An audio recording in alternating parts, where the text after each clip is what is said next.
Before the first sword was ever swung, before the gods even knew their own power, the end of everything was already set in stone, not written in books, not carved on mountains, but woven deep into the fabric of fate itself. When Odin, the Allfather, gave up his eye for a glimpse into the future, he wasn't rewarded with peace. He was cursed with dread. In his visions, he saw skies on fire, oceans boiling over, and ancient monsters shattering their eternal chains. But the most terrifying vision of all was his own death, a moment in time, precise and completely unavoidable. From that day forward, every choice the gods made was haunted by this knowledge. Every warrior they gathered in Valhalla, every fortress they built, every desperate plan they hatched, it was never about preventing the end.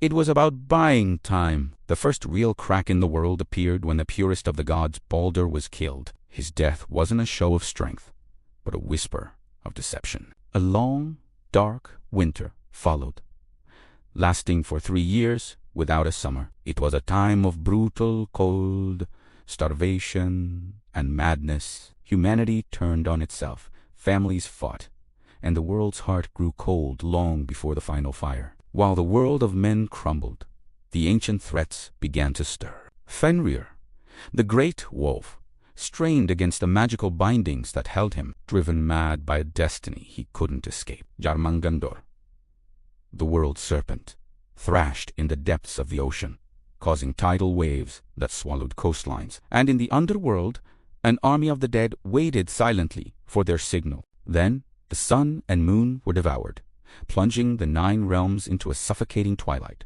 The earth itself screamed, mountains split apart, and the seas rose to reclaim the land. From the realm of fire, the giant Surtur marched forth, his flaming sword ready to burn creation to ash. When the final horn sounded, echoing across the dying world, the gods didn't ask if they could win. They already knew the answer. They fought knowing they would fall. Odin would be swallowed by the wolf. Thor would slay the great serpent, only to collapse from its venom. The world would burn in a fire so immense it would consume the sky, the land, and the sea.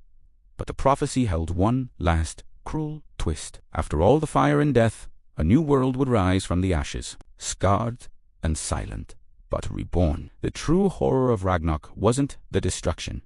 It was the certainty. The gods resisted. They fought with all their might. And still, destiny unfolded exactly as it was meant to.